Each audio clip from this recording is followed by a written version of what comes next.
So let me remind ourselves what we've been through since the election. I find it necessary to start talking about Buddha teaching, because I talk about how the end of a journey is the liberation or the emancipation of a mind.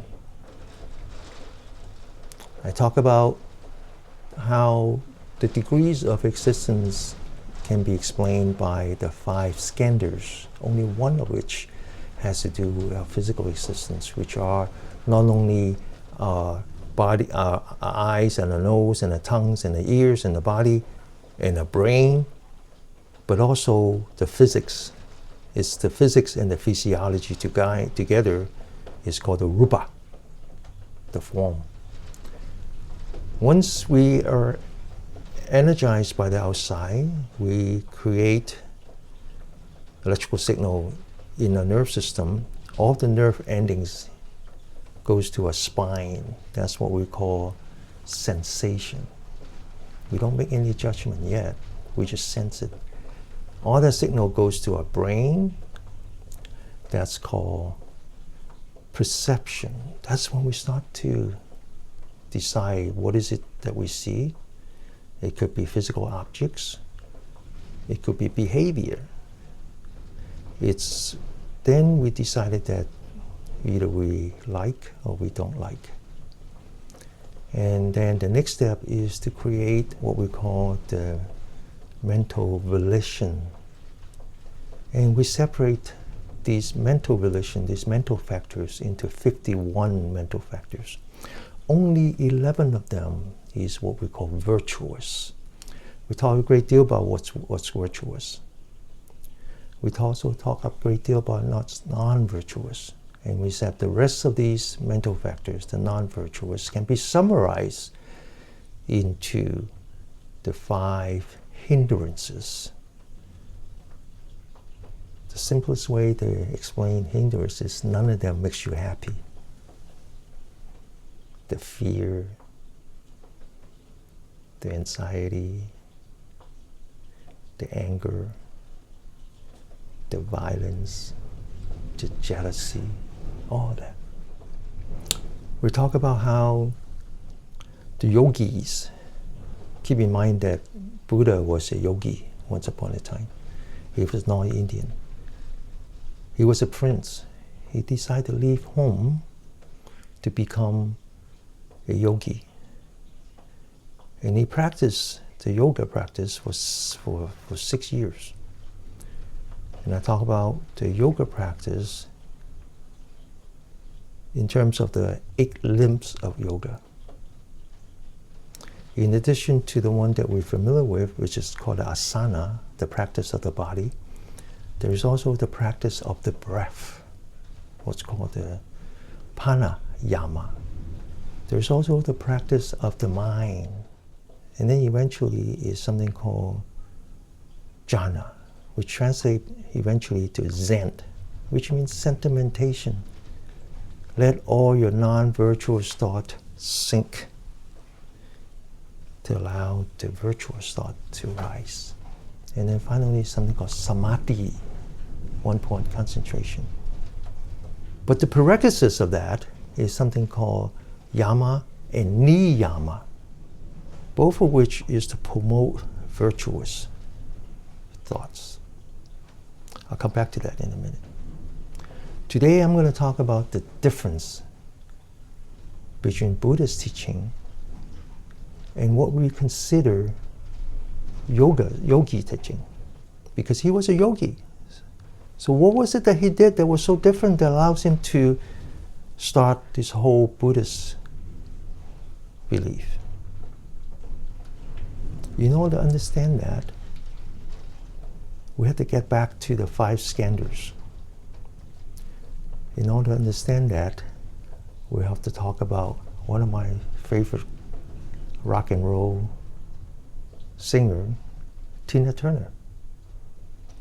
Let's get back to the 5 skandhas.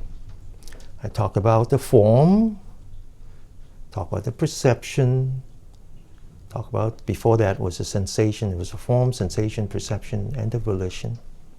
But there's one more. It's called the consciousness. Buddha believed that for any mental action, not physical action, for every mental action, you leave behind a record. That record is called karma. I'm a scientist and engineer, and so I try to understand that from a modern perspective.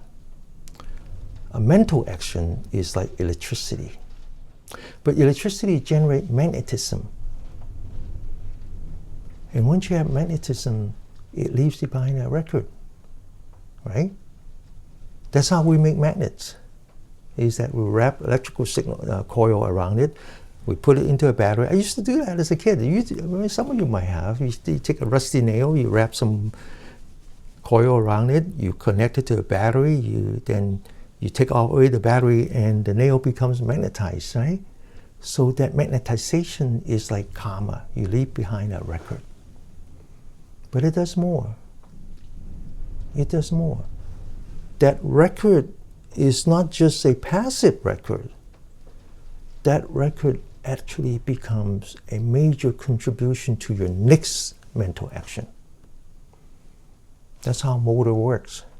A permanent magnet motor works that way, right? It's got a magnet. It takes motion, and once that permanent magnet rotates in a set of coil, it does the reverse. It actually generates electricity. So karma is like that. Karma is like that. For every mental action, whether it's virtuous or non-virtuous, it leaves behind a record. But the next time, that record doesn't go away. It actually becomes the driving force for your next mental action. So pretty soon, it's like the story I told you where Buddha was walking with his attendant Anala. And he talks about the banyan tree. Once you start a non-virtuous thought, it's like the tree that consumes the original tree. That's why we call it the 5 hindrances. Because it's not like an angel and a devil, they're co-equal. It's more like we were the angel, and the hindrances is what's wrapped around us. It's like the cloud covering the sun. We can't get out because of the dark cloud. Now, before Buddha came along, the idea of the karma is that it is you. You are your karma. Once upon a time when I was a professor, I had a lot of Indian students. One of my best students were Indians. My very first PhD student, where he had to defend his thesis in front of us, was an Indian. Very smart, very smart. So smart, I can't even follow him. He was so smart. So one day I asked him, I said, you know, Buddha was an Indian. Buddhism starts from India, but yet Buddhism did not survive in India. He said, no, it did not survive. He says, we actually have more Catholics in India than we have Buddhists. We actually don't believe in Buddhism. He says, that's why we have so many beggars in the street. I said, why is that? He says, well, it's their karma. Karma cannot be changed. So if you try to help them, you change the karma, you make it worse for them. They have to kind of work through the system. So when Buddha was a prince, he saw that. He said, that's not true. That cannot be true. That is just a tool that is used by the oppressor. Because if you understand anything about India, you know that they have castes. The people in the upper caste have lighter skins, and the people who have the lower caste have darker skins. That's because the upper caste are the invaders. They were Aryans, same as Hitler. They were people from Northern Europe that came down because of the Ice Age. They had very superior weaponry, and they were occupiers. And in order to maintain control, they come up with this idea of karma, that you are who you are, and that's the way it is. And we don't mix. We were the descendants of the Brahmins, and therefore, we are who we are. And Buddha came along and said that cannot be right. He was actually a social worker. And he wanted to bring equality. So he came up with this idea, or at least he understood it as the truth, that karma can be changed. And that's the whole idea of Buddhism, is that karma can be changed. Don't let karma become you. And that's why ever since the election, I started changing my teaching. I continue the exercise, but yet I focus now on Buddhist teaching, because don't let karma become you.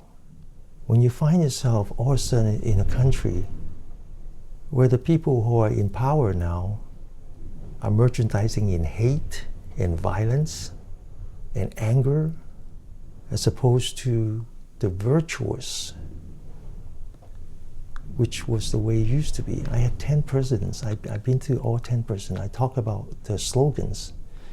I talk about how we used to focus on the merits, the service to the country, nation before party.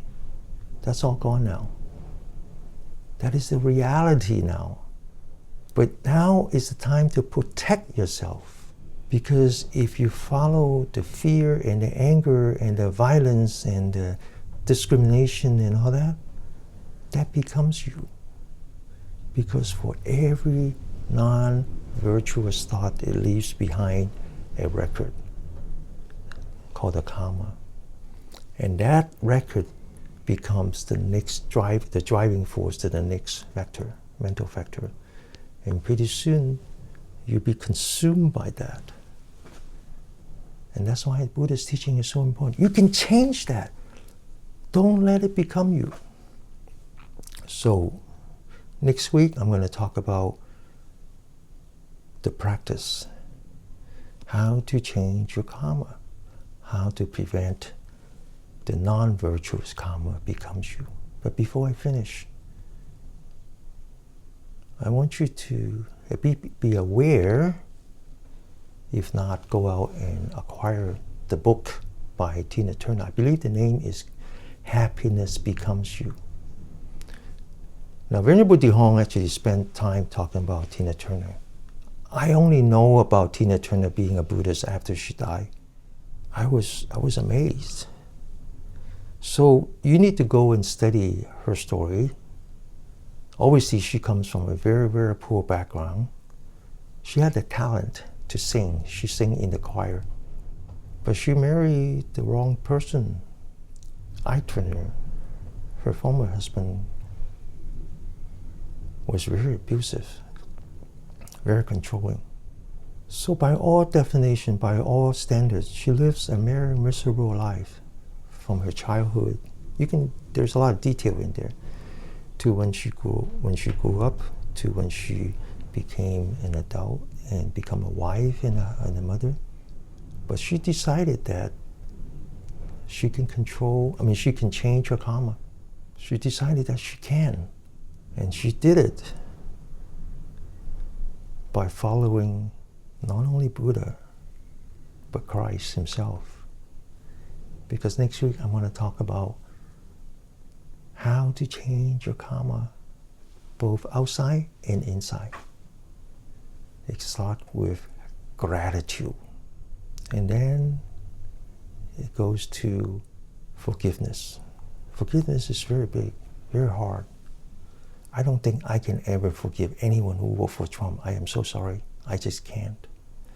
But at least I can work towards acceptance. I'm not sure I can even accept them. But at least I can work towards understanding. So in the future, I'm going to talk about the Buddhist teaching with the emphasis of don't let karma become you, especially the non-virtuous karma. And talk about how this selection is actually a very, very important learning opportunity for us to practice gratitude, understanding, which eventually becomes acceptance and forgiveness. Same as Tina Turner.